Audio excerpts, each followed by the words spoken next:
A tremor of power surged beneath the deck as another F-A-18 Hornet was hurled from the flight deck of the USS Harry S. Truman, disappearing into the haze of jet exhaust and sea mist. The carrier's rhythmic pulse, one aircraft launched every 30 seconds, had transformed into a relentless war machine. Commander Rachel Vaughn watched from the bridge, her eyes trained on the horizon where the Red Sea shimmered under the brutal midday sun. Her knuckles were white against the railing, her thoughts sharper than the shriek of the steam catapults below. They weren't just fighting rebels anymore. The Houthis had changed. What once were sporadic attacks with salvaged weapons had evolved into orchestrated drone swarms, electronic jammers, and anti-ship missile platforms hidden in coastal caves.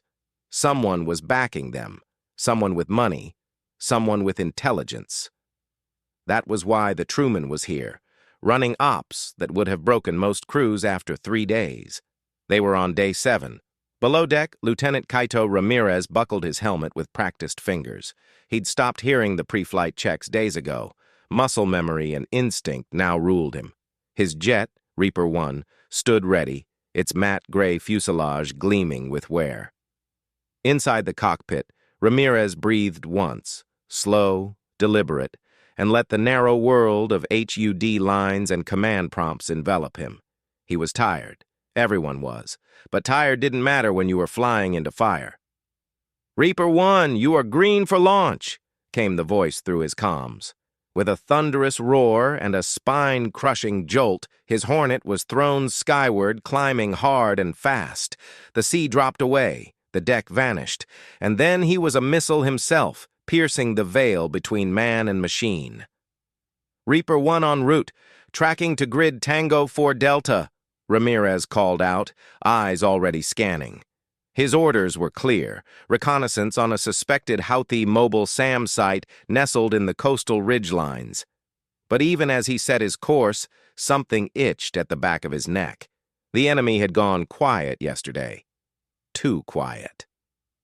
Back on the bridge, Vaughn reviewed satellite imagery overlaid with red icons, enemy activity markers, each pulsating like a wound. She tapped her earpiece as intel confirmed movement along the Djiboutian coastline. Dozens of heat signatures, not vehicles, too small, not people, too fast. That left one possibility. "Drones," she muttered. "A swarm." "Ma'am." Lieutenant Garvey looked up from his station, face pale. "They're launching another wave. Get the CAP in the air now, no delay." Even before her words fully landed, Garvey's fingers were moving. Vaughn reached for the secure comms and patched into the operations network. "All flights. This is Truman Actual. You are go for full combat load. Pattern shift to rapid engagement. Target confirmation to follow. This is not a drill." In the sky, Ramirez's HUD blinked a warning. Multiple bogeys. No IFF beacons. Low altitude. Fast climbing. Autonomous trajectory. His heart ticked faster, even as his voice remained steady. "Control, I've got eyes on a drone swarm. 30, make that 40+, moving in spiral formation. They're adjusting course to meet the carrier." "Confirmed," said Control. "Engage at will." The drones, sleeker and more advanced than anything seen weeks ago, moved like birds of prey. Tight formations, coordinated acceleration. Ramirez banked hard, dropping elevation. He needed to break their cohesion, not get picked off in their net. The first missile screamed from his underwing, cracking the sky. 2 drones vanished in flame, but more closed in behind them. He twisted, yanked, rolled. Countermeasures flared in burning arcs around him. In his ear, comms erupted with overlapping voices. More pilots, more warnings. Then a scream cut through. "They've got jammers! We're blind!" Ramirez flipped to manual targeting. His AI system scrambled to recalibrate, but he wasn't waiting. He lined up another volley by instinct and let fly. Boom. 1, 2, 3. But still they came. A cluster veered off, straight toward the Truman. On the bridge, Vaughn braced as the ship's CIWS systems erupted into a wall of fire. Autocannons screamed. The sky bloomed with streaks of metal and glowing tracer rounds. The ship rocked faintly. One drone had made impact, but below the waterline, mostly harmless. She exhaled once, sharply, then her expression hardened. "Tell engineering I want the deck cleared for double-load launches. We're going to overwhelm them." "Ma'am, that's not protocol." "I said do it!" More jets were rolled into place. More pilots sprinted for ladders, visors down, minds narrowed to the task ahead. In the cockpit, Ramirez pulled back into a climb. He had visual on the source, a mobile launcher on the edge of the cliffs, partially camouflaged. A few clicks out, but he was nearly out of ammo. "Control, target ID confirmed. Need backup." No reply. Static. Ramirez gritted his teeth. Either comms were jammed or worse. He banked left, turned back toward the Truman. The burn in his gut wasn't fear, it was fury. They'd sent 40 drones and almost hit their mark. What would tomorrow bring? How long before the Houthis, or whoever propped them up, made a real kill? On the bridge, Vaughn turned to the deck officer. "Status?" "3 drones impacted. Minor damage, no casualties. Ramirez is inbound, fuel critical." She nodded, then whispered under her breath. "They're testing us." Probing for weakness. She didn't yet know how right she was. In the dark, below the waves and far from the carrier's sensors, a signal beacon blinked twice, silent, unseen, then vanished. Something was coming, and the Truman's jets, even flying every 30 seconds, might not be fast enough to stop it. Beneath the red glow of emergency lighting, Lieutenant Ramirez stripped off his flight gear and dropped into the ready room's worn-out chair, his limbs trembling with the aftermath of adrenaline. Around him, the atmosphere was thick with tension and exhaustion. Pilots rotated in and out, some muttering curses, others silent as ghosts. The latest swarm had come too close. He'd seen it in the brief flickers of anti-air fire splashing near the flight deck and in the quiet horror etched across his crewmates' faces. Commander Vaughn entered briskly, her presence slicing through the air like a scalpel. Her expression betrayed nothing, though her eyes betrayed a deeper unease. "Intel confirms Iranian components in those drones," she announced, ignoring protocol for the sake of urgency. "Not just tech. Tactics. Someone's feeding the Houthis coordinated targeting algorithms." "Which means this isn't about Yemen anymore," Ramirez said quietly, meeting her gaze. "Exactly," Vaughn nodded. "They're testing our perimeter, our readiness, our ability to sustain operations. But what worries me more is that they're learning," Ramirez finished. The room fell silent, save for the low whine of the ship's systems.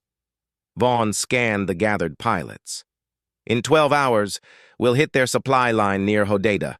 We've tracked their drone transports moving along the coast under radar coverage. That ends tonight.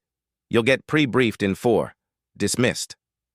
As they filed out, Ramirez lingered.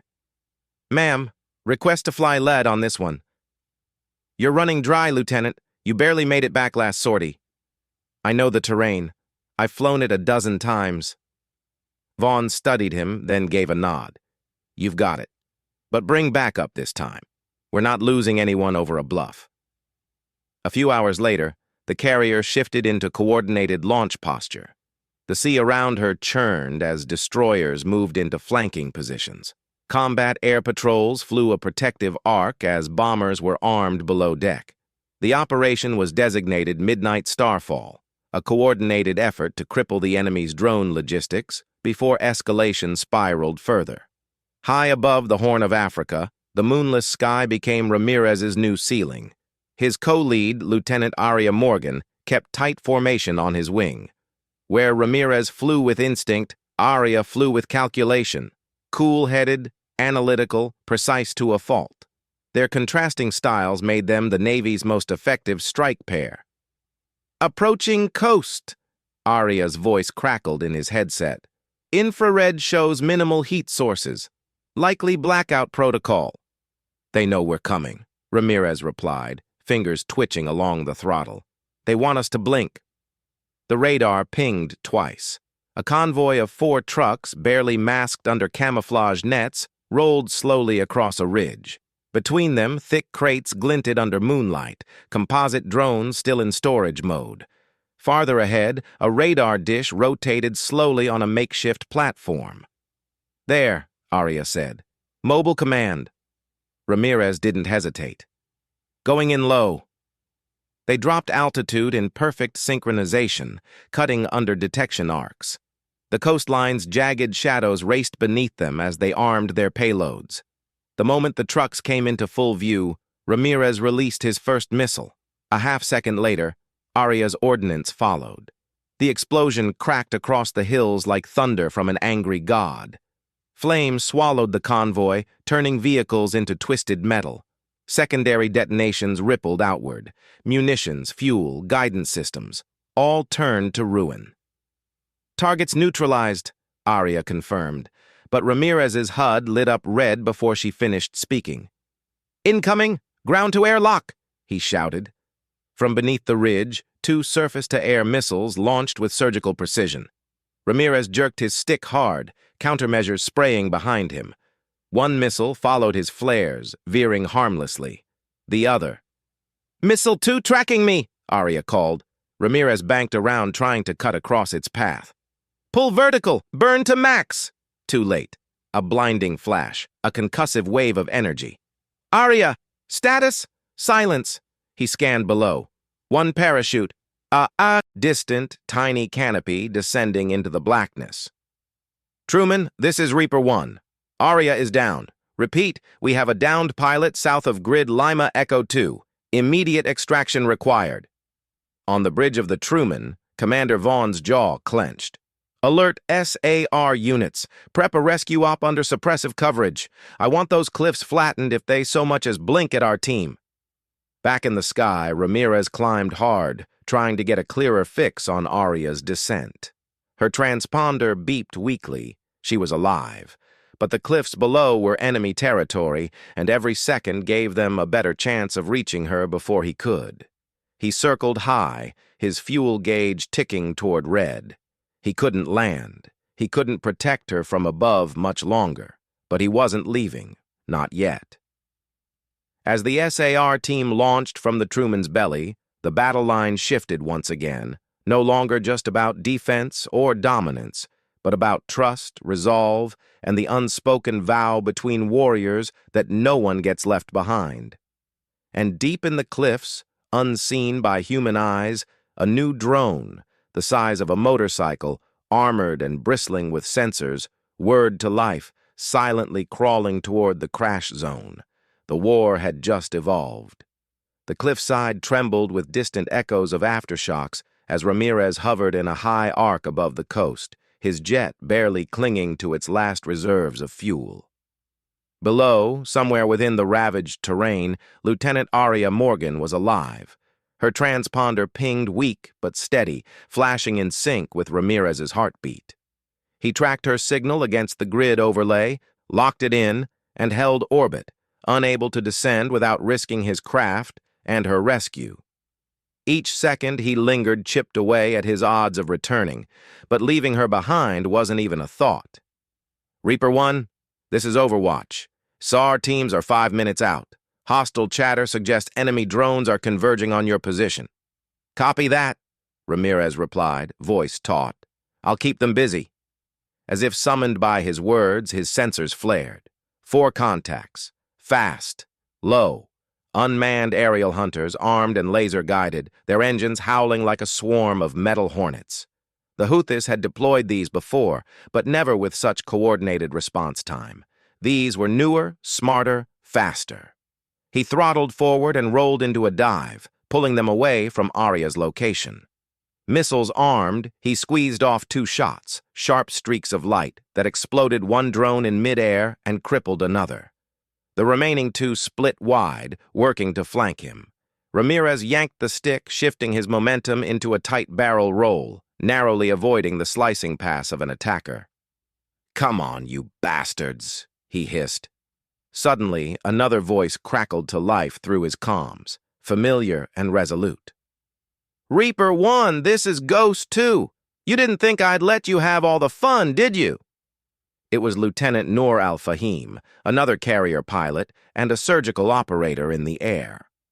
Her FA-18 Hornet screamed past Ramirez's canopy with a sonic boom, trailing smoke and death. One drone vanished in a fireball. The other attempted to retreat, but Noor didn't allow it. With ruthless efficiency, she angled her bird and fired, cutting the fleeing drone from the sky like a scythe through wheat. "Thanks for the save," Ramirez said, finally catching his breath. "Wasn't for you," Noor shot back. "Just really hate those things." Below them, SR helos breached the cliffs. Dust spiraled as they touched down, Navy SEALs pouring out and fanning across the rocky terrain. Gunfire erupted almost instantly. Ramirez's stomach clenched, so they had been waiting after all. But the SEALs didn't hesitate. Controlled bursts, flares, smoke screens, an artful dance of violence executed under pressure. "I have visual," a SEAL's voice came through the TACnet. "Morgan is secured, preparing for extraction." "Copy," Vaughn said over the channel from the Truman. "Cover them, all assets. No one breathes on that LZ without my permission."